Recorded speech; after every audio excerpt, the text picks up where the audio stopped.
Hi everyone, welcome to Seekers. I'm Yashika, and with this video, I'm starting one new series of modern history, जिसमें हम modern history complete करेंगे spectrum publication से। और इस पूरी series में हमारा जो मेन फोकस रहेगा that will B senior assistant. PSSSB का सीनियर असिस्टेंट हमारा मेन टारगेट रहेगा।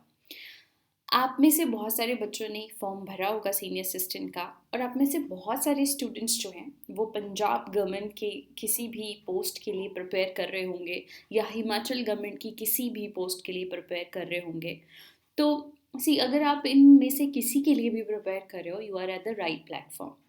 देखिए, बहुत सारे ऐसे स्टूडेंट्स हैं जिन्होंने तैयारी करना शुरू कर दिया होगा, या तो सेल्फ स्टडी कर रहे होंगे या फिर किसी इंस्टीट्यूट को ज्वाइन किया होगा या फिर किसी से गाइडेंस लेके शायद तैयारी कर रहे होंगे।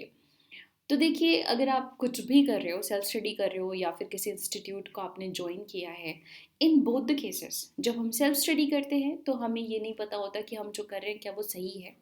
और जब हम किसी इंस्टीट्यूट को ज्वाइन करते हैं तो इंस्टीट्यूट आपको 5-6 महीने में सिलेबस तो कवर करवा देता है, लेकिन वो कॉन्फिडेंस नहीं आता कि अब हम पेपर क्रैक कर सकते हैं।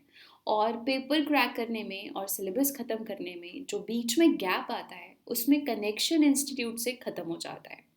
So for that I am here. I'm here to mentor you all in your journey. Actually, I'm here to help you all or guide you all throughout your journey. Starting से लेकर end तक, जब तक आपका exam crack नहीं हो जाता। जितनी भी वीडियो सीरीज़ यहाँ पर आएंगी, इनका सोल जो फोकस रहेगा वो पंजाब गवर्नमेंट जॉब और हिमाचल गवर्नमेंट जॉब्स पे रहेगा। And I am in this industry past 12-13 साल से, और मैं बहुत सारे स्टूडेंट्स को पढ़ा चुकी हूँ, और मैं एक इंस्टीट्यूट भी रन कर चुकी हूँ जो कि मैं अभी नहीं रन कर रही हूँ। और ये मैंने वेंचर शुरू किया है यूट्यूब पे बच्चों को एक्सक्लूसिवली गाइड करने के लिए। तो मेरे जितने भी लेक्चर्स रहेंगे वो सब यहाँ पर फ्री रहेंगे। I am not going to charge you anything for all these YouTube lectures, ये सब फ्री होंगे। एंड मैं बेस्ट ऑफ सोर्स से ट्राई करूँगी कि जो बेस्ट सोर्स है मैं वहाँ से आपको पढ़ाऊँ और कंप्लीट नॉलेज दूँ। मैं आधी अधूरी नॉलेज आपको ना दूँ। जो सोर्स है उस सोर्स का जितना भी निचोड़ होगा वो मैं सब आपके साथ शेयर करूँगी, डिपेंडिंग अपॉन यू कि आप कितना लेना चाहते हैं। फॉर एग्जाम्पल, मेरे हिसाब से मॉडर्न हिस्ट्री स्पेक्ट्रम पब्लिकेशन से बेटर कोई नहीं कवर कर सकता। तो मैं स्पेक्ट्रम पब्लिकेशन तो पढ़ा रही हूँ, साथ में मैं इसे काफ़ी डिटेल में पढ़ाऊँगी। Now it's up to you कि आप PCS की तैयारी कर रहे हो, सीनियर असिस्टेंट की कर रहे हो, क्लरिकल की कर रहे हो, आपको कितना करना है। बिकॉज मुझे ऐसा लगता है कि जो बच्चा क्लरिकल की तैयारी करता है कल को उसका एम होता है सीनियर असिस्टेंट, जो सीनियर असिस्टेंट की तैयारी करता है कल को उसका एम होता है PCS। सो मैं एक हायर लेवल से तैयारी करवाऊँगी, लोअर लेवल की तैयारी आपकी खुद ब खुद हो जाएगी। ठीक है। और हाँ, ये गाइड करने के लिए मैंने आपको एक व्हाट्सएप ग्रुप बनाया है आपके लिए, जिसका लिंक जो है वो डिस्क्रिप्शन में है। आप ये लिंक डिस्क्रिप्शन से ले सकते हैं। You can connect with me through this WhatsApp group, और आप अपने डायरेक्ट क्वेश्चंस कमेंट सेक्शन में भी लिख सकते हो। आई विल ट्राई कि मैं सभी के आंसर्स करूं। वैसे तो मुझे पता है, बिकॉज सीरीज़ अभी बहुत न्यू है, बहुत इतने ज़्यादा बच्चे नहीं कनेक्ट होंगे और इतने ज़्यादा डाउट्स आएंगे भी नहीं। तो with time I am just hoping कि बहुत सारे जुड़ेंगे। आप में से बहुत सारे लोग मुझे जानते भी होंगे और बहुत सारे नहीं भी जानते होंगे।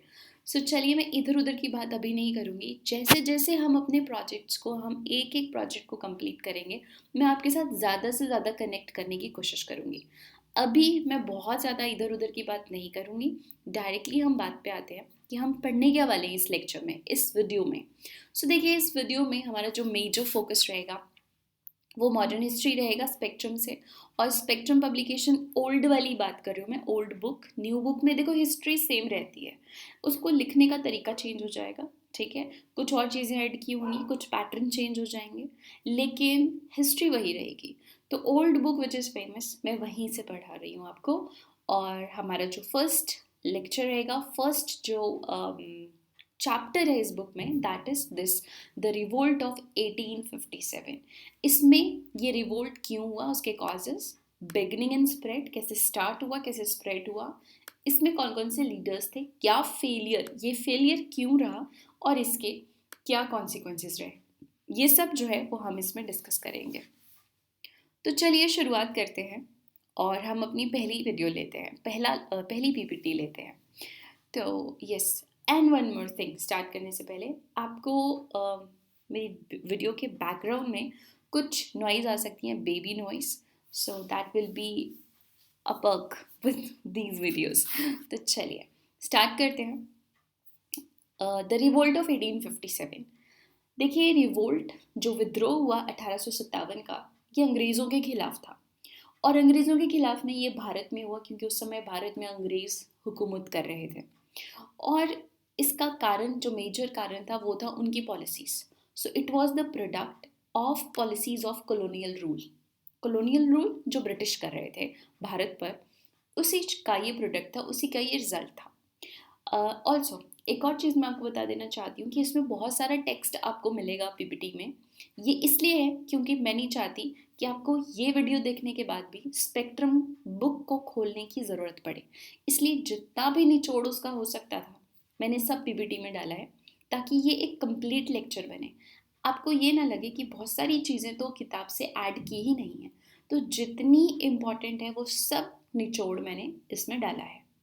ओके, चलिए अब स्टार्ट करते हैं। अब बात करते हैं कि रिवोल्ट को स्टार्ट करने के मेजर रीज़न क्या थे, मतलब रिवोल्ट होने के मेजर रीजंस क्या थे। तो देखिए, मेजर 3 रीज़न थे। वन, ब्रिटिश एक्सपेंशनिस्ट पॉलिसीज़, मतलब जो ब्रिटिश लोगों का ग्रीडीनेस था कि और आगे एक्सप्लॉइट करना है हमने, एक वो। दूसरा, इकोनॉमिक एक्सप्लॉइटेशन, किस तरह से उन्होंने भारत की इंडस्ट्री को ख़राब किया, ख़त्म किया और यहाँ के लोगों को बहुत ज़्यादा गरीब कर दिया और अपने आप वो अमीर बन गए। एंड एडमिनिस्ट्रेशन, जिस हिसाब से वो भारत पे हुकूमत कर रहे थे लोगों के ऊपर। तो ये सब जो थे, ये कारण थे 1857 के विद्रोह होने के, क्योंकि इससे कोई भी भारत में खुश नहीं था। Cause of revolt emerged from, जो कॉज है रिवोल्ट का, वो सोशियो कल्चर से भी आता है, इकोनॉमिक से भी आता है और पॉलिटिकल एस्पेक्ट से भी आता है। यानी हर फ्रंट पे ब्रिटिशर्स से प्रॉब्लम थी लोगों को, चाहे हम सोशियो कल्चर की बात करें, चाहे हम इकोनॉमिक कंडीशन की बात करें, या फिर हम पॉलिटिकल एस्पेक्ट्स की बात करें, यानी जो राजा महाराजा रियासतें थी या फिर डायरेक्ट जो लोगों के ऊपर हुकूमत हो रही थी, वो सब। ठीक है, ऑलराइट। तो एक एक करके हम डिस्कस करते हैं। सबसे पहले हम बात करेंगे इकोनॉमिक कॉजेस। इकोनॉमिक कॉजेस क्या क्या थे, तो देखिए, colonial policies destroyed traditional Indian society। Traditional Indian society जो थी उसको खुद तो खराब कर दिया। ट्रेडिशनल इंडियन सोसाइटी में क्या आता है, हैंडीक्राफ्ट आता था, पेजेंट्स थे, किसानी थी, एग्रीकल्चर था।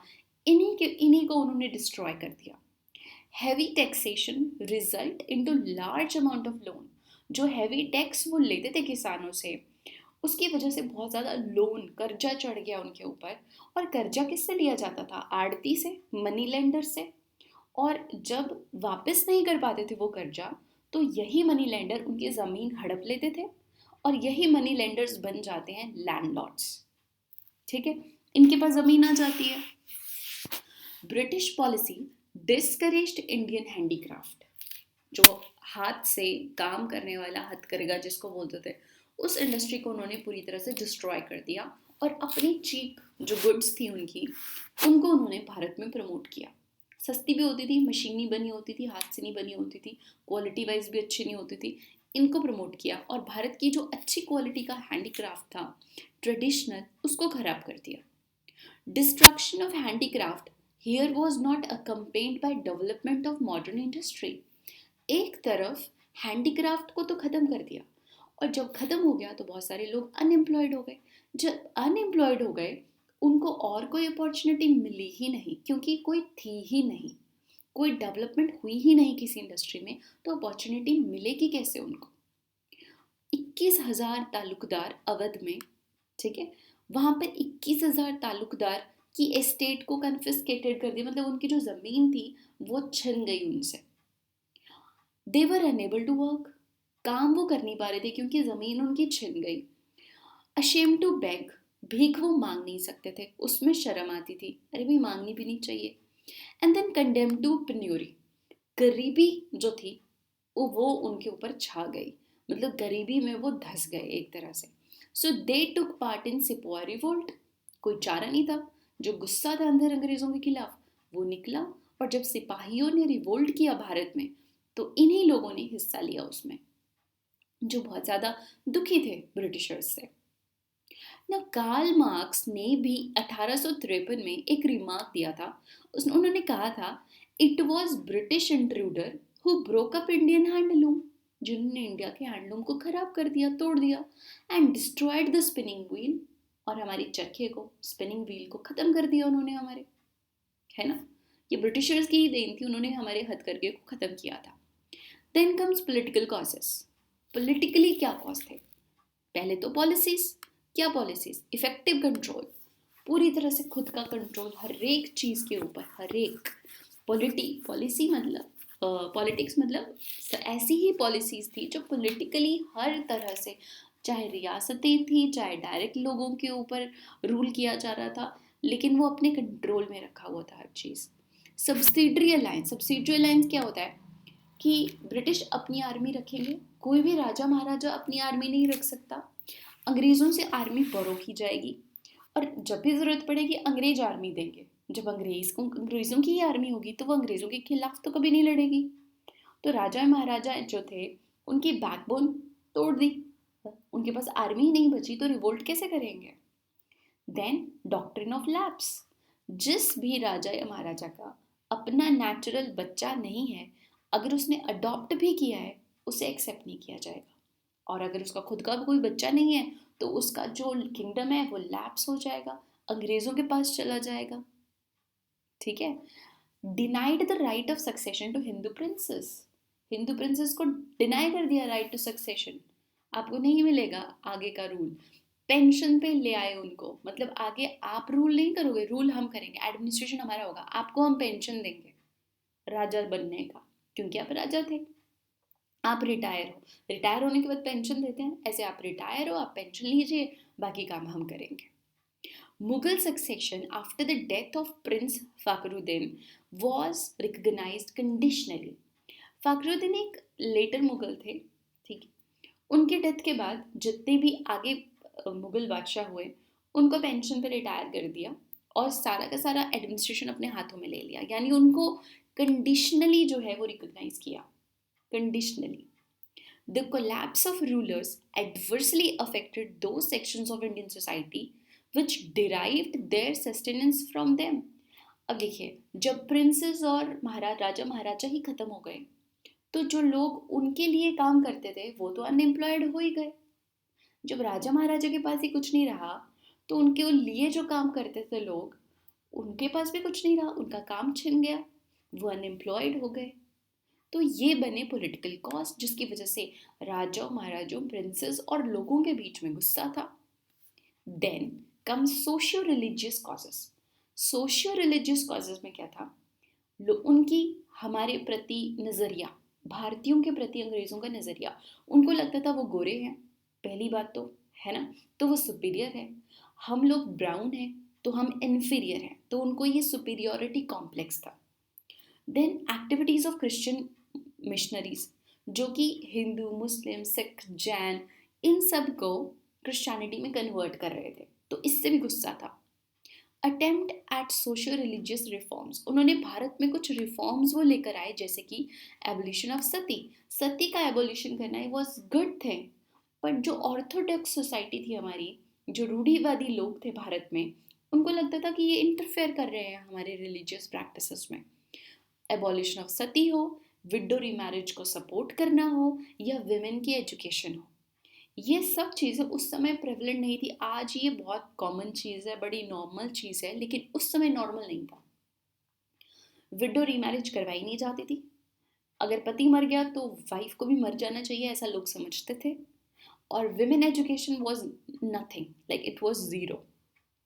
सो ये चीज़ें उन्होंने शुरुआत की तो उनको लगता था, जो रूढ़िवादी लोग थे उनको लगता था कि हमारे प्रैक्टिसेस में नाक घुसा रहे हैं ब्रिटिशर्स।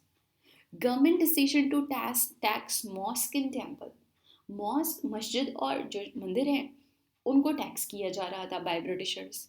ये भी प्रॉब्लम थी क्योंकि religion was one of the biggest thing that time. Religion तो बड़े अच्छे से फॉलो हो रहा था, बड़े अच्छे से मतलब लोग अंदर तक घुसे हुए थे उसमें। तो रिलीजियस डिसेबिलिटीज एक्ट 1857 कहता है कि अगर ये देखो इसने मॉडिफाई कर दिया हिंदू कस्टम को। ये कहता है कि अगर किसी का बच्चा, किसी का बेटा रिलीजन चेंज करता है तो उसका जो बाप है, उसके जो फादर हैं, वो उसे बेदखल नहीं कर सकते अब उनकी जायदाद से।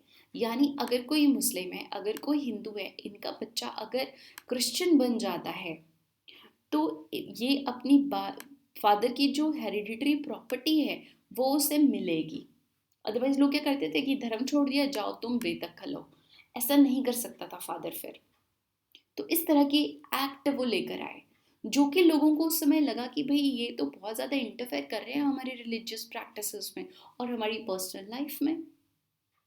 तो ये कारण बने इकोनॉमिक, पॉलिटिकल और social religious. Apart from that कुछ और भी कारण थे जिनको हम कहेंगे outside events, influence of outside events. ये आउटसाइड इवेंट्स क्या थे? तो देखिए ये आउटसाइड इवेंट थे, कुछ जगहों पर ब्रिटिशर्स का ऑलरेडी विरोध किया जा रहा था और बाकी लोगों को लगा कि अगर ये लोग विरोध कर सकते हैं तो हम भी कर सकते हैं। तो देखा देखी जिनको दिक्कत थी उन्होंने विरोध कर दिया। और ऐसे कुछ इवेंट थे जैसे कि अफगान वॉर, जो कि देखो 1857 से पहले पहले जो हुआ था अंग्रेजों के खिलाफ। तो अफगान वॉर हुई थी 38 से 42 में, पंजाब वॉर हुई थी 45 से 49 में, क्रीमियन वॉर हुई थी 54 से 56 और संथल रिवेलियन हुआ था 55 से 57 तक। और ये भी रीजंस थे कि अगर ये लोग रिवोल्ट कर सकते हैं तो हम भी कर सकते हैं। ठीक है, तो बहुत सारे और लोगों ने 1857 में इसका भी इन्फ्लुएंस उनके ऊपर था। ऑलराइट, अब बात आती है, ये सब तो हो गए, अब बात आती है सिपाहियों की। सिपाहियों ने क्यों रिवोल्ट किया? Discontent among sepoy. सिपॉय मतलब हमारी आर्मी के सिपाही जो कि अंग्रेजी आर्मी में अपनी सर्विसेज दे रहे थे, उनको क्या प्रॉब्लम थी? तो देखिए, conditions of service in the company's army, company मतलब ईस्ट इंडिया कंपनी की आर्मी में, and cant increasingly came into conflict with the religious belief of सिपाही। जो सिपॉय थे, जो सिपाही थे, वो भी तो ऐसे ही भारतीय थे, वो भी तो रिलीजियस थे। उनको लग रहा था कि हमारे रिलीजन, मतलब जब रिलीजन में वो इंटरफेयर कर रहे थे तो सिपाहियों को भी लग रहा था कि हमारे रिलीजन में इंटरफेरेंस हो रही है। Interference on wearing caste and sectarian marks, जैसे कास्ट के मार्क्स होते थे, कुछ भी अपने रिलीजन के, जैसे तिलक लगाना है, धोती पहनना है, ऐसी बहुत सारी चीज़ें वो नहीं करनी है आपको आर्मी में।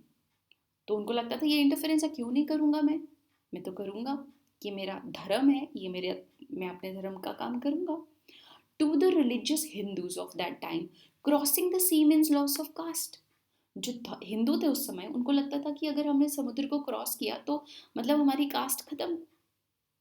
1856 में Lord Canning pass general service enlistment act. Lord Canning ने 1856 में एक एक्ट पास किया था जिसको कि जनरल सर्विसेज एनलिस्टमेंट एक्ट कहा जाता है। उस एक्ट के अंडर उन्होंने कहा था हम जिसको भी रिक्रूट कर रहे हैं आर्मी में, उनको कहीं भी सर्विस देनी पड़ सकती है जहां हमें ज़रूरत होगी, एनीवेयर इन द वर्ल्ड, जहां भी ज़रूरत पड़े। अगर जहां भी ज़रूरत पड़े तो फिर समुद्र तो लांघना ही पड़ेगा। अगर समुद्र लांघ दिया तो कास्ट खत्म हो गई हमारी, तो हम कैसे जाएंगे? ये भी प्रॉब्लम थी। Indian sepoy was unhappy with emoluments compare to British counterpart. मतलब जो ब्रिटिशर्स, जो अंग्रेजी लोग उन्होंने आर्मी में भर्ती कराते थे उनको ज़्यादा सैलरी मिलती थी और भारतीय लोगों को कम मिलती थी, ये भी प्रॉब्लम थी।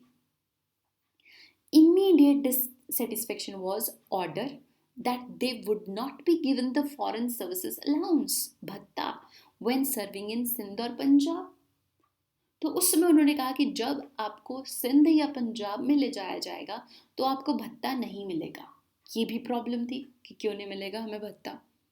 अनेक्सेशन ऑफ अवध, अवध का अनेक्सेशन हुआ जो कि बहुत सारे सिपाहियों का घर था। तो उनके घर में जब ब्रिटिश इस तरह से घुसे हैं तो उनको वो भी दुख था। Sepoy was infant in fact sorry in fact infant नहीं था, बच्चा नहीं था वो। Sepoy was in fact peasant in uniform, था तो वो किसान ही चाहे वर्दी में था, भारतीय ही चाहे वर्दी में था। भारतीय मतलब चलो इंडियननेस की इतनी अवेयरनेस नहीं थी, लेकिन वो किसान था। वर्दी में, whose conscience was not divorced from the rural population। तो रूरल में क्या हो रहा था, किसानों के साथ क्या हो रहा था, उससे वो अछूता तो नहीं था, क्योंकि उसके घर परिवार के साथ भी वही सब हो रहा था तो वो भी किसान, जमीनें तो उसकी भी थी पीछे, जो कि हड़प ली गई थी या प्रॉब्लम में थी। तो ये सब सिपॉय डिसकंटेंट थे। इस वजह से उनके अंदर बहुत ज़्यादा डिससेटिस्फेक्शन थी। The reports about mixing bone dust in आटा, कि भाई आटे में जो है वो हड्डियों का चूरा मिलाया जा रहा है, ऐसी र्यूमर जब फैलती हैं तो फैलती हैं। द कार्ट्रिज, जो नई राइफल उनको दी गई थी आर्मी के लोगों को, सिपाहियों को, उसकी जो कार्ट्रिज लगानी होती थी, लोड करनी होती थी, तो उसको दांतों से चबाना पड़ता था। अब ये र्यूमर फैला दी गई कि इसमें जो ग्रीस लगी है ना, it is made up of beef, यानी काव के फैट से और पिग के फैट से बनी है। अब भाई गाय के फैट से हिंदुओं को मुश्किल हो गई, और पिग के फैट से मुस्लिम को, कि हमारा तो धर्म भ्रष्ट हो रहा है इसकी वजह से। Army did nothing to clear these rumours. जब ये अफवाहें फैली तो जो ब्रिटिश लोग थे उन्होंने कुछ नहीं किया ये बताने के लिए कि भाई ऐसा कुछ नहीं है, ये सिर्फ अफवाह है। उन्होंने कुछ नहीं किया। तो इसकी वजह से और प्रॉब्लम होगी कि भाई अगर कुछ कह नहीं रहे दैट मीन्स ये सच होगा। तो 19 नेटिव इन्फेंट्री जो थी उसमें सबसे पहले प्रॉब्लम हुई, न्यू राइफल दी गई और ये प्रॉब्लम अराइज हुई। यंग मंगल पांडे जो था बरकपुर में, उन्होंने अपने यूनिट के मेजर के ऊपर फायर कर दिया। जब फायर किया तो उसे पकड़ लिया गया और उसे फांसी लगा दी गई 6 अप्रैल को। और यहाँ से शुरू होती है ये mutiny, sepoy mutiny, Mangal Pandey से। तो सबसे पहले बेसिकली मंगल पांडे से शुरुआत हुई। देखो सिपाहियों ने तो बाद में किया, मंगल पांडे ने कर दिया था पहले। और मंगल पांडे जो थे वो 19 नेटिव इन्फेंट्री को बिलोंग करते थे। बरकपुर में ये सारा इंसिडेंट हुआ था। उसके बाद 3rd नेटिव कैवलरी मेरठ में, उन्होंने भी ये कार्ट्रिज, ग्रीस्ड कार्ट्रिज यूज करने से मना कर दिया। और 10 मई को जो है 85 टू 90 सिपॉय, 10 मई 85 टू 90 सिपॉय जो थे डिसमिस कर दिए गए। जब उन्होंने मना किया तो आर्मी ने उनको डिसमिस कर दिया और 10 साल की उनको सज़ा दे दी। जब ऐसा कुछ हुआ तो उनके अंदर तो भड़क गई आग, और उन्होंने ये सिपॉय म्यूटनी शुरू हुई और उन्होंने नारा दिया दिल्ली चलो, और वो दिल्ली आ गए। Aged and powerless Bahadur Shah Zafar, Delhi में कौन था महाराजा? मुगल महाराजा, मुगल बादशाह बहादुर शाह जफर, जिसको साइड लाइन किया हुआ था ब्रिटिशर्स ने, उसको जो है वो बना दिया उन्होंने अपना बादशाह, कि हम इसे रिकॉग्नाइज करते हैं, ये हमारा बादशाह है, ये हमारा लीडर है, सॉरी ये हमारा लीडर है। तो उसे लीडर बना दिया गया। जब उसे लीडर बनाया गया तो देखिए वो नाम का ही लीडर था, वैसे बहुत ज़्यादा कुछ नहीं किया, और जो रियल लीडर थे वो और थे, जो कि हम अगली साइड में पढ़ेंगे। Within a month of capture of Delhi, revolt spread to different parts of the country. जब मेन दिल्ली को ही कैप्चर कर लिया तो रिवोल्ट बहुत सारे हिस्सों में देश के फैल गया। डरना नहीं है टेक्स्ट देख के, बहुत इंटरेस्टिंग है ये। फिर देखिए क्या क्या हुआ दिल्ली में, कानपुर में, लखनऊ में, बिहार में, झांसी में क्या क्या हुआ, ये सब हम देखेंगे। तो देखिए दिल्ली में तो आपको बताइए क्या हो रहा था। लीडर बनाया गया बहादुर शाह जफर को, और जो असली लीडर थे वो थे जनरल बख्त खान। याद रखना है, nominal leader was Bahadur Shah Zafar, लेकिन जो असली कमांड जिनके हाथ में थी वो थे जनरल बख्त खान। इनकी ये कोर्ट चला रहे थे आर्मी का। कोर्ट समझते हो ना, दरबार एक तरह से समझ लीजिए। तो कोर्ट कंसिस्ट ऑफ 10 मेंबर्स, जिसमें से 6 आर्मी के थे, 4 सिविल थे। Court conducted affair on the name of emperor. Emperor मतलब बहादुर शाह जफर के नाम पर काम चल रहा था। शायद यही सबसे वीक पॉइंट था कि बहादुर शाह जफर के नाम पे कोर्ट चल रहा था, और बहादुर शाह जफर जो थे वो सिर्फ सिंबॉलिक थे, उनके पास कोई पावर थी नहीं, वो इतने वैसे लीडर बहुत अच्छे नहीं थे। और यही सबसे वीकेस्ट पॉइंट माना जाता है। शायद जनरल बख्त खान ने सब कुछ अपने हाथ में रखा होता तो बात डिफरेंट होती। ठीक है। एट कानपुर, कानपुर में क्या हुआ, कैसे रिवोल्ट हुआ? नाना साहेब अडॉप्टेड सन, नाना साहेब जो थे वो खुद एक अडॉप्टेड सन थे पेशवा बाजीराव टू के। और अंग्रेजों ने कहा कि हम नाना साहेब, क्योंकि वो अडॉप्टेड थे, तो उन्होंने कहा कि हम इन्हें रिकॉग्नाइज नहीं करेंगे और उनको निकाल दिया गया। ठीक है, पेशवाई से निकाल दिया गया। सो वो पहुंच गए कानपुर। कानपुर में उन्होंने अपने आप को बोला कि अपने आप को प्रोक्लेम किया कि मैं पेशवा हूँ और गवर्नर जनरल बहादुर का हूँ। जनरल बहादुर शाह जो दिल्ली में मुगल बादशाह थे, मैं उनका गवर्नर हूँ। ठीक है, और उनके उनके अंडर जो है मैं कानपुर में ये सब देख रहा हूँ, पेशवाई। तो सर ह्यू व्हीलर जो है, इन्होंने कमांड किया स्टेशन को और इन्होंने सरेंडर कर दिया। एक्चुअली नाना साहिब ने सरेंडर कर दिया था लेटर ऑन, वैसे तो उन्होंने भागने की कोशिश की थी, वो फ्ली हो गए थे नेपाल की तरफ को। तो बाकी चीज़ें जो हैं वो सरेंडर हो गई, बाकी उन्होंने उस सारे एरिया को अपने कब्जे में ले लिया। फिर बात करते हैं लखनऊ की। वहाँ पे Begum Hazrat Mahal, Begum Hazrat Mahal took over the राइन अपने हस्बैंड के बाद। हरसन बिजरस कादर, उनको बना दिया गया नवाब। और बेगम हजरत में एक्चुअली लखनऊ के ऊपर जो था ना, बार बार अटैक किए जा रहे थे, इंटरफेरेंस बहुत ज़्यादा किया जा रहा था, तो ये मेजर कारण था वहाँ का। Henry Lawrence and other British resident, उनको कैप्चर कर लिया, वो लखनऊ में ही थे। हेनरी लॉरेंस और दूसरे जो ब्रिटिश रेजिडेंट जो रह रहे थे वहाँ पे, रेजिडेंट्स में बता देती हूँ, अंग्रेजी लोग जो है वो हर रियासत में रहते थे, उनको रेजिडेंट्स बोलते थे और उनका एक अपना एरिया होता था अलग जहाँ वो रहते थे। तो Henry Lawrence and other British residents जो थे उनको कैप्चर कर लिया गया। हेनरी लॉरेंस वॉज किल्ड, मारा गया इसमें। कॉलिन कैंपबेल जो है वो न्यू कमांडर बने और उन्होंने बहुत सारे यूरोपियंस को बाहर से निकाला। बाद में मार्च 1858 में लखनऊ को रिकवर किया गया अंग्रेज़ों के द्वारा। तो लखनऊ से थी बेगम हजरत महल। फिर आती है बारी बिहार की। बिहार में जो रिवोल्ट किया वो किया था कुंवर सिंह ने। ये एक ओल्ड मैन थे जो कि अपने लेट एज में थे, मतलब 70s में थे, और ज़मींदार थे जगदीशपुर के। ही नर्स्ड अ ग्रज ब्रिटिशर्स के खिलाफ था, क्योंकि उन्होंने उनकी ज़मीन को हड़पा था। तो इसलिए वहाँ से इन्होंने सिपाही की म्यूटनी को, सिपाहियों को ज्वाइन किया बिहार से ब्रिटिशर्स के खिलाफ। फैज़ाबाद में, इन फैज़ाबाद मौलवी अहमदुल्ला रिवोल्ट, इन्होंने रिवोल्ट किया। ये मद्रास के नेटिव थे और फैज़ाबाद नॉर्थ में रह रहे थे, तो इनके भी अपने कारण थे, पर्सनल ग्रजेस। ब्रिटिशर्स ने हर किसी इंडिविजुअल से लेकर राजा महाराजा सबको छेड़ा हुआ था। फिर आती है झांसी की बारी, जो सबसे फेमस रिवोल्ट है 1857 का। Rani Lakshmibai revolted and was the most outstanding leader. और आपको पता है कि ये डॉक्ट्रिन ऑफ लैप्स के अंडर हुआ था, जो कि लॉर्ड डलहौजी ने बनाई थी पॉलिसी। रानी लक्ष्मीबाई का जो सन था वॉज अडॉप्टेड, और उन्होंने रिफ्यूज़ कर दिया कि हम रानी लक्ष्मीबाई के अडॉप्टेड सन को नहीं एक्सेप्ट करेंगे और झांसी जो है वो हम ले लेंगे। और यहाँ से निकला था बहुत बड़ा स्लोगन रानी लक्ष्मीबाई का कि मैं अपनी झांसी नहीं दूंगी। And she fought till last breath.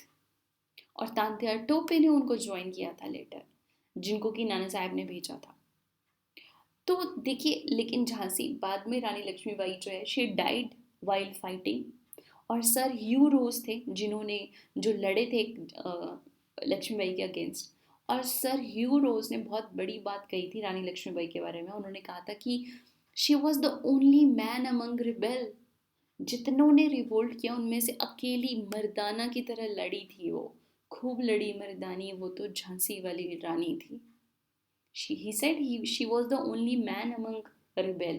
हालांकि she was a women, man बोलने की ज़रूरत नहीं थी, आज ज़्यादा फेमिनिज्म है, लेकिन उस समय इतना फेमिनिज्म नहीं था। तो किसी को भी जो बहुत ही ब्रेव काम करता था उसे मर्दाना काम कह दिया जाता था। So he said that about her, और वो काफ़ी बड़ा रिस्पेक्ट था लक्ष्मीबाई के लिए। द रिवोल्ट वॉज सप्रेस कर दिया गया। ब्रिटिश कैप्चर्ड दिल्ली 20 सितंबर 1857 को, उन्होंने दिल्ली को कैप्चर कर लिया। John Nicholson, the leader of the siege, died of injury, हालांकि वो मारे गए। बहादुर शाह जफर को प्रिजनर बना दिया गया। कुछ गलतियां हैं, spelling mistakes, I will correct them all. The royal princes were captured and butchered, भाई ये बहुत बुरा इंसिडेंट था। बहादुर शाह जफर को प्रिजनर बनाया और एग्जाइल कर दिया, उनको रंगून भेज दिया, चलो कोई बात नहीं, भेज दिया, जहाँ पे वो मर भी गए 1862 में, 1862 में। पर जो प्रिंसेस थे, जो उनके बच्चे थे, उनको पब्लिकली मारा गया था, बुचड़ किया गया था, पॉइंट ब्लैंक पे उनको मारा गया था, पब्लिक के सामने। खूनी दरवाज़ा जिसको नाम दे दिया गया था जगह को।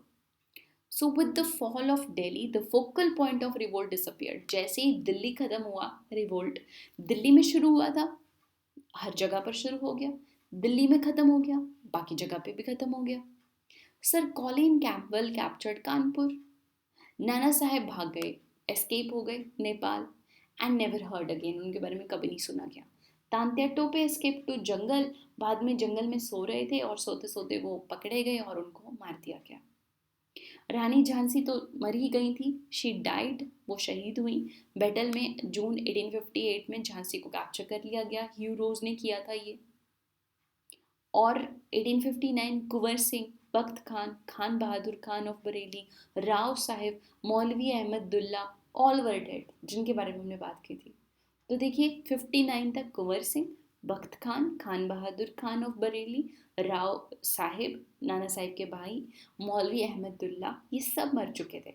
हजरत महल भी नेपाल एस्केप हो चुकी थी, जिनके बारे में दोबारा कभी नहीं सुना, ना नाना साहिब के बारे में ना हजरत महल के बारे में। By the end of 1859, India was fully re-established. तो 2 साल के एंड तक, मतलब 57 के एंड तक दोबारा से इंडिया प्रॉपर तरीके से ब्रिटिशर्स के कंट्रोल में आ चुका था। The British government had to pour immense supply of men, money and arms through Indians had to pay, though Indians have to pay them later. यानी बहुत ज़्यादा पैसा, बहुत ज़्यादा आर्मी, बहुत ज़्यादा एफर्ट उन्होंने लगाया भारत को दोबारा वापस लेने में, और जितना कुछ था वो उन्होंने यहीं से रिकवर किया लोगों से। और ज़्यादा बदतर लोगों की हालत हुई 57 के बाद, खासकर बंगाल की भुखमरी के कारण। एंड देन बात करते हैं cause of failure of revolt. क्यों फेल हुआ ये रिवोल्ट? तो देखिए, पहली बात, पूरे देश में तो फैला ही नहीं था, देश जैसी कोई भावना थी नहीं, क्योंकि छोटी छोटी रियासतें थी, छोटी बड़ी, सारी छोटी नहीं, कुछ छोटी कुछ बड़ी रियासतें थी। लिमिटेड टेरिटोरियल स्प्रेड था, there was no all India spread of the revolt. Big zamindar act as breakwater to storm, क्योंकि उन्होंने अंग्रेज़ों का साथ दिया, या फिर उनको लगता था कि हम अंग्रेज़ों के खिलाफ जाएंगे तो शायद हमारी ज़मीनें भी छिन जाएंगी, इसलिए कभी गए ही नहीं खिलाफ। इवन तालुकदार ऑफ अवध जो 21,000 थे, उनको कहा गया कि तुम्हें अपनी ज़मीन वापस मिल जाएगी, इसलिए उन्होंने बैकआउट कर दिया। Modern educated Indians viewed revolt as backward looking, उनको लगा कि भाई अंग्रेज तो आए हैं नई पॉलिसीज और नई सोच लेके भारत में, और तुम उनके साथ ऐसा कर रहे हो तो वो शायद हम पिछड़ जाएंगे। अभी अभी तो एजुकेशन आने लगी थी भारत में, अभी अभी तो हम अवेयर होने लगे थे दुनिया के बारे में, तो अब तो हम पीछे चले जाएंगे। इंडियन सोल्जर्स वर पुअरली इक्विप्ड, इंडियन सोल्जर्स के पास थे ही नहीं ज़्यादा हथियार कुछ, और उसके बदले उल्टा बिल्कुल ऑपोजिट यूरोपियन सोल्जर्स जो थे, उनके पास लेटेस्ट वेपन थे, स्ट्रैटेजीज उनके पास लेटेस्ट थी। इंडियन सोल्जर्स को इस तरह का कोई एक्सपीरियंस थोड़ी था बहुत ज़्यादा। द इलेक्ट्रिक टेलीग्राफ उस समय काम कर रहा था, जिसकी वजह से कमांडर इन चीफ जो थे, गवर्नर जनरल, उनको, यानी कमांडर इन चीफ चाहे गवर्नर जनरल तक, मतलब हाई कमांड तक जो है, वो जो हायर कमांड थी उनकी, उनके तक प्रॉपर इन्फॉर्मेशन जा रही थी और स्ट्रेटजीज बन रही थी, जबकि इंडियंस के पास ऐसा कुछ नहीं था technology wise. Rebel leaders were no match to British generalship. Modern nationalism was yet unknown, भारतीयता, इंडियननेस वो मिसिंग थी, वो यूनिटी कहीं नहीं थी, क्योंकि अभी वो भावना आई ही नहीं थी पूरे देश वाली। हिंदू मुस्लिम यूनिटी फैक्टर, तो मैं आपको बता दूं कि इस समय तक हिंदू मुस्लिम यूनिटी थी, अभी तक अंग्रेज़ों ने वो डिवाइड एंड रूल वाले जर्म्स जो हैं वो इतने ज़्यादा नहीं बोए थे। तो there was complete cooperation between Hindus and Muslims at all level, people, soldiers and leaders, हर जगह पे। All rebel acknowledged Bahadur Shah Zafar as emperor. Bahadur Shah Zafar was a Mughal बादशाह in India. हर किसी ने उनको recognise किया, acknowledge किया कि ये एम्परर है भारत के. Immediate ban on cow slaughter हो गया. जहाँ जहाँ पर रिवोल्ट थोड़ा सा भी सक्सेसफुल हुआ वहाँ पर काउ स्लॉटर को बंद कर दिया गया. Nana Saheb has Azimullah as political expert. Rani Lakshmibai had the support of Afghan soldiers. आप देख सकते हो. तो अंग्रेज़ों के खिलाफ लड़ा जा रहा था. धर्म में बीच में इतनी फूट नहीं थी हिंदू मुस्लिम. Thus, the revolt of 1857 demonstrated that the people and politics of India was not basically communal before 1858. तो देखिए कम्युनल डिस्प्यूट्स नहीं थे पहले. ये अंग्रेज़ों के बोए गए जर्म्स थे बाद में हिंदू मुस्लिम यूनिटी को खराब करना. अब बात करते हैं नेचर ऑफ रिवोल्ट की. बहुत सारे हिस्टोरियंस ने अलग अलग तरह से इसको देखा है रिवोल्ट को. तो किसने किस तरह से देखा? सर जॉन सीली कहते हैं it was a wholly unpatriotic and selfish sepoy mutiny with no native leadership and no popular support. कि ये सिर्फ एक सिपॉय म्यूटिनी थी जो कि अपने अपने कारणों से थी और इसमें कोई बड़ी लीडरशिप नहीं थी. डॉक्टर के दत्ता कहते हैं never all Indian in character but was localised, restricted and poorly organised. ये पूरे इंडियन लेवल पे नहीं थी, लोकलाइज थी और बहुत ही पुअरली ऑर्गेनाइज्ड थी. वीडी सावरकर कहते हैं it was a planned war of national independence mentioned in his book First War of Indian Independence. तो वीडी सावरकर ने किताब लिखी है first war of Indian independence. उसमें उन्होंने मेंशन किया है कि ये एक प्लान्ड वॉर थी नेशनल इंडिपेंडेंस की. डॉक्टर एस एन सेन कहते हैं having begin as fight for religion but ended as a war of independence. ये धर्म के लिए लड़ाई शुरू हुई थी लेकिन वॉर ऑफ इंडिपेंडेंस की तरह एंड हुई. लोग आज़ादी चाहते थे ब्रिटिशर्स से. आरसी मजूमदार ने कहा it was neither the first nor national nor a war of independence. ना तो ये फर्स्ट नेशनल वॉर थी ना इंडिपेंडेंस वॉर थी क्योंकि हमारी कंट्री के बहुत सारे लोगों ने तो हिस्सा ही नहीं लिया. जॉन लॉरेंस का कहना था इस बारे में had a single leader of ability arisen among them we must have been lost beyond redemption. कि भाई अगर एक भी लीडर उनके अंदर बहुत अच्छी क्वालिटी का आता तो हम हार चुके होते. ह्यू रोज का कहना था हियर ले द वुमेन, क्योंकि वो रानी लक्ष्मीबाई के अगेंस्ट लड़े थे. उन्होंने कहा था here lay the women who was the only man among rebel, which was a respectful statement for Rani Lakshmibai ji. Stanley Wolpert कहते हैं कि it was far more than a mutiny, yet much less than first war of independence. ये mutiny से तो कहीं ज़्यादा थी लेकिन इंडिपेंडेंस की वॉर से काफ़ी कम थी. तो एक तो ना तो इसको म्यूटनी ही कहा जा सकता है ना ही इसे वॉर ऑफ इंडिपेंडेंस कहा जा सकता है. So in conclusion it had the seed of nationalism, anti-imperialism, but the concept of common nationality and nationhood was not inherent. मतलब नेशनैलिटी का सीड तो था, पूरी तरह से नहीं था लेकिन बीज तो था कि अपने देश को, अपनी ज़मीन को, अपनी सरजमीन को, अपने सरहिंद को बचाना है अंग्रेज़ों से. ऐसा था. एंटी इम्पीरियलिज्म था, अंग्रेज़ों के खिलाफ प्रॉब्लम थी लेकिन नेशनैलिटी पूरी तरह से नहीं थी, वो भावना नहीं थी. This was the first great struggle of Indians to throw Britishers out and it paved the way for modern national movement. ये शुरुआत थी अंग्रेज़ों के खिलाफ और इसने एक रास्ता बनाया नेशनल मूवमेंट की तरफ. कॉन्सिक्वेंसेस क्या हुए? Company rule was abolished. 1857 के विद्रोह के बाद ईस्ट इंडिया कंपनी को अबॉलिश कर दिया गया भारत में और डायरेक्टली जो भारत था वो क्राउन के अंडर आ गया. Country was assume by the crown और ये अनाउंस किया गया था 1 नवंबर 1858 को by Lord Canning at Allahabad durbar in queen's proclamation. तो ये क्वीन प्रोक्लेमेशन पढ़ा गया था लॉर्ड कैनिंग द्वारा 1 नवंबर 1858 को. British promised to respect the dignity and respect of native princes, of course, क्योंकि बहुत सारे नेटिव प्रिंसेस ने उनका साथ दिया था, इसलिए उन्होंने कहा कि हम आपके साथ बहुत अच्छे से रहेंगे, जो कि वो army which was at the forefront was recognise thoroughly. जिन लोगों ने बहुत लड़ा, जो लड़े बहुत ज़्यादा अंग्रेज़ों के खिलाफ, उनको ज़्यादा रिकग्नाइज किया, बहुतों को अवार्ड दिए, सर दिया, नाइटहुड अवार्ड दिया। Racial hated and suspicion between Indian and British aggravated. Yes, ये भी ट्रुथ था कि जो रेशियल हेट था अंग्रेज़ों और भारतीयों के बीच में, वो इसके बाद और भी ज़्यादा बढ़ गया। ओके, अब ये था सारा चैप्टर अबाउट 1857 के रिवोल्ट के बारे में। अब हम एक छोटी सी क्विक समरी लेते हैं, रिवीजन, जो कि स्पेक्ट्रम किताब की एक खासियत है कि उसके एंड में एक समरी दी होती है जो कि बड़ी इंपॉर्टेंट रहती है। तो मैंने उसमें से भी कुछ चीज़ें जो हैं पॉइंट्स लिए हैं। तो देखिए, रिवोल्ट हुआ जो कि ब्रिटिशर्स की पॉलिसी का एक प्रोडक्ट था। इसमें कुछ इकोनॉमिक कॉजेज़ थे, जैसे कि heavy taxation, destruction of traditional handicraft. Political causes थे, जैसे कि उनकी ग्रीडी पॉलिसीज़, ब्रिटिशर का इंटरफेयर सोशो रिलीजियस अफेयर में।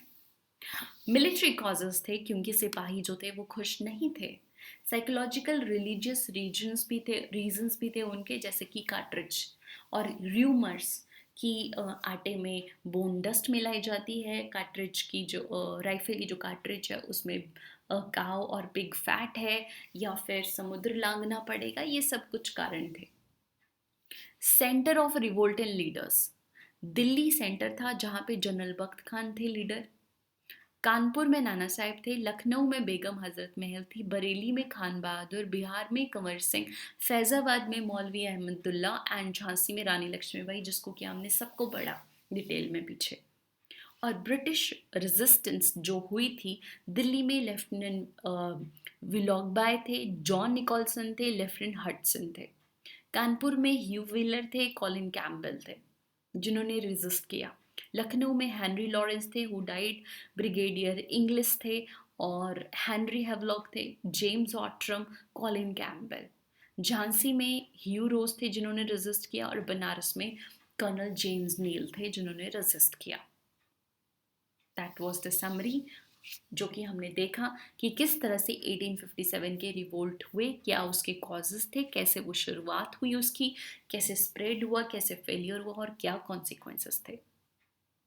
I hope you like the video. मैंने इस चैप्टर में से हर एक चीज़ इंक्लूड करने की कोशिश की है। अगली वीडियो में हम पढ़ेंगे सोशल रिफॉर्म्स के बारे में, जिससे कि काफ़ी क्वेश्चंस मॉडर्न हिस्ट्री में पूछे जाते हैं। Thank you so much and stay tuned.